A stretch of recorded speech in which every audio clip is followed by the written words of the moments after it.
Assalamualaikum warahmatullahi wabarakatuh. Di sini saya akan menjelaskan tentang pengertian dan operasi. Pengertian matriks. Matriks adalah kumpulan bilangan yang disusun secara baris atau kolom atau kedua-duanya dan di dalam suatu tanda kurung. Bilangan-bilangan yang membentuk suatu matriks disebut sebagai elemen-elemen matriks. Matriks digunakan untuk menyederhanakan penyampaian data, sehingga mudah untuk diolah. Operasi ada 3 macam, yaitu yang pertama, operasi penjumlahan matriks, kedua, operasi pengurangan matriks, yang ketiga, operasi perkalian matriks. Operasi penjumlahan matriks. Matriks baru yang memiliki orde dengan matriks semula, dengan elemen-elemennya terdiri dari hasil penjumlahan elemen-elemen pada matriks. 2. Operasi pengurangan matriks. Matriks baru memiliki orde sama dengan matriks semula, dengan elemen-elemennya terdiri dari pengurangan dengan elemen-elemen pada matriks. Sedangkan operasi perkalian matriks. Perkalian matriks dengan skalar dilakukan dengan cara mengalihkan setiap elemen matriks dengan skalar tersebut dan menghasilkan matriks dengan ordo seperti matriks yang dikalikan. Selanjutnya adalah determinan matriks. Determinan suatu matriks didefinisikan sebagai selisih antara perkalian elemen-elemen pada diagonal utama dengan perkalian elemen-elemen pada diagonal sekunder. Determinan matriks dilambangkan dengan det A atau det mutlak A. Untuk mencari determinan dibagi menjadi 2, yaitu metode Sarus dan metode minor kofaktor. Metode Sarus. Ciri khas metode ini adalah pola perkalian menyilang elemen pada matriks. Cara pengerjaannya adalah sebagai berikut. Misalkan ada matriks A dengan ordo 3x3. Determinan matriks disusun ulang dengan penambahan 3 baris dan 2 kolom yang diambil dari matriks tersebut, yaitu kolom pertama dan kedua.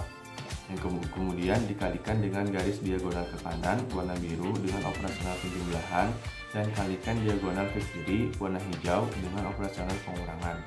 Yang terakhir adalah hitunglah jumlah hasil kali pada diagonal ke kanan dan dikurangi dengan jumlah hasil kali pada diagonal ke kiri. Itu adalah metode minor dan kofaktor. Minor matriks adalah determinan matriks bagian dari matriks yang diperoleh dengan cara menghilangkan elemen pada baris tertentu dan elemen pada kolom tertentu. Dilambangkan dengan MAB adalah minor untuk baris A dan kolom B. Kofaktor adalah hasil perkalian minor dengan suatu angka yang besarnya menuruti suatu aturan, yaitu dalam kurung negatif 1 pangkat A plus B, di mana A adalah baris dan B adalah kolom. Faktor satu elemen baris ke A dan kolom ke B dari matriks dilambangkan dengan CAB. Cara mencari determinan pada metode ini yang pertama adalah mencari minor dari salah satu baris. Yang kedua adalah mengalihkan tiap minor dengan kofaktor masing-masing. Seperti A21 adalah kofaktor dari A21 dikalikan dengan minor dari A21. Garis biru adalah kofaktornya dan garis orange adalah minor dari baris matriks.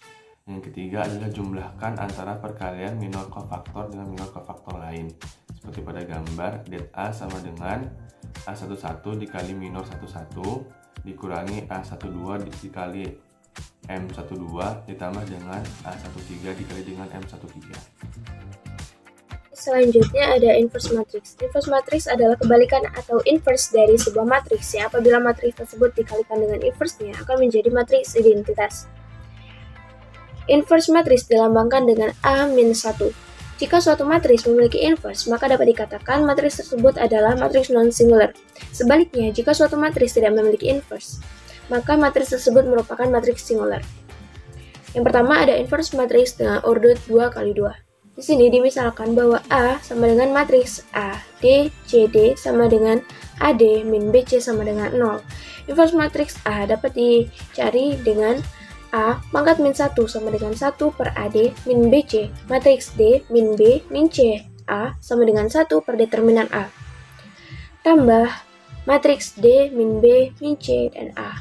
Di sebelahnya ada satu contoh soal. Dalam satu contoh soal itu diberikan catatan bahwa elemen-elemen yang berada di lingkar biru merupakan diagonal utama matriks A yang ditukar posisinya, sedangkan elemen-elemen yang di lingkar orange merupakan diagonal kedua matriks A yang dikalikan dengan minus 1. Yang kedua ada inverse matriks order 3x3. Inverse matriks order 3x3 dengan adjoint. Rumus kebalikan dari matriks 3x3 sesuai dengan urutan 2x2 sudah ada contohnya. Secara umum, determinan terbalik dari matriks 3x3 lebih mudah untuk dihitung menggunakan metode Sarus. Yang kedua, ada inverse matriks order 3x3 dengan transformasi baris elementer. Di sini diberikan catatan bahwa ada beberapa notasi yang sering digunakan dalam transformasi baris elementer. Di antaranya adalah A, BI, BJ sama dengan menukar elemen-elemen baris ke I dengan elemen-elemen ke J dengan sebaliknya. Yang kedua atau yang B, KBI sama dengan elemen-elemen baris ke I dengan skalar I, K sama dengan 0. Yang ke C adalah BI ditambah KBJ sama dengan menjumlah atau mengurangkan elemen-elemen baris ke I dengan K kali elemen-elemen baris ke C. Nah, di sebelahnya itu merupakan salah satu contoh soalnya. Saya akan menjelaskan tentang minor dan kofaktor. Untuk mencari nilai kofaktor terlebih dahulu kita harus mencari nilai minor dari setiap elemen matriks. Untuk memudahkan, selanjutnya minor kita bersimbol dengan huruf F dan huruf M, dan minor untuk setiap elemen matriks akan kita bersimbol dengan huruf MIJ, di mana I adalah letak baris dan J adalah letak kolom dari setiap elemen matriks. Contoh diketahui matriks A sebagai berikut. A sama dengan 235 per 16 140. Itu saya membaca dengan cara mendatar. Maka minor elemen 2 yang terletak pada baris ke-1, kolom ke-1 diberi simbol dengan huruf M11. Untuk mencari harga minornya, dapat kita lakukan dengan mencoret atau menghilangkan baris ke-1 dan kolom ke-1 sehingga didapatkan matriks baru seperti berikut. 1640.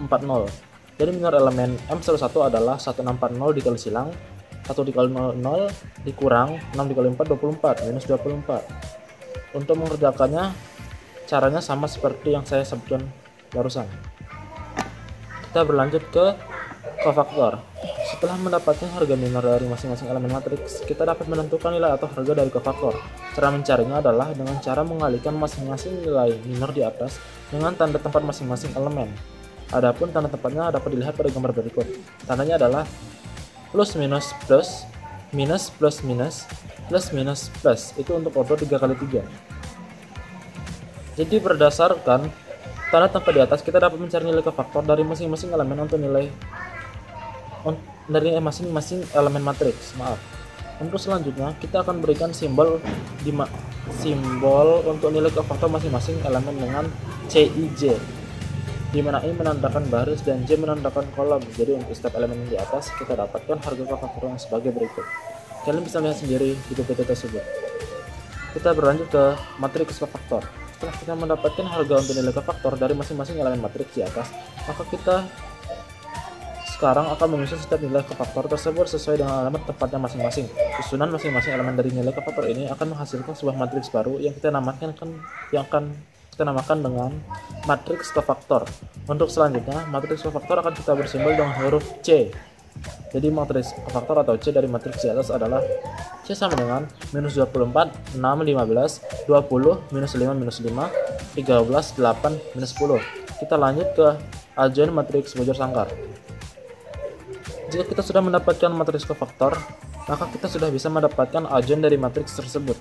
Adjoint matriks bujur sangkar sama nilainya dengan transpos dari matriks kofaktor. Jadi dengan mencari transpos dari matriks kofaktor, kita sudah mendapatkan nilai adjoint matriks.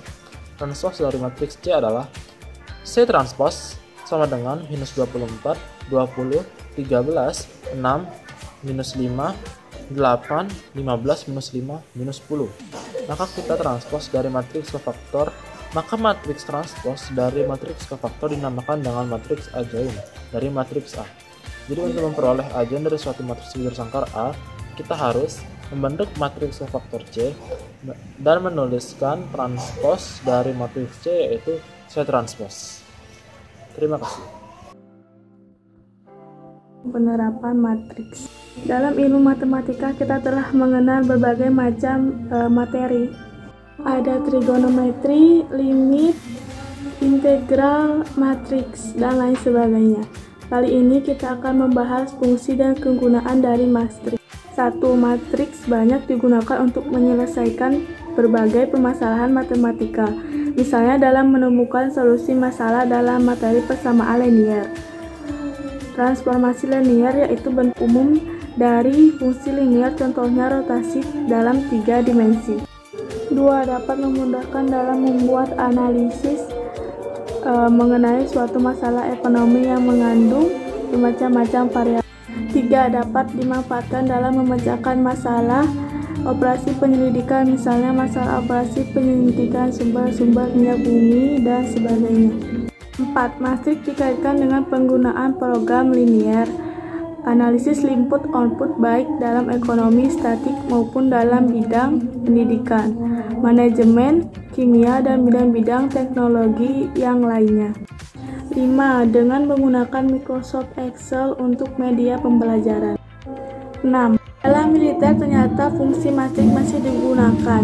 Di dalam dunia spionase dan militer pesan-pesan dikirim seringkali ditulis dengan menggunakan kode-kode rahasia.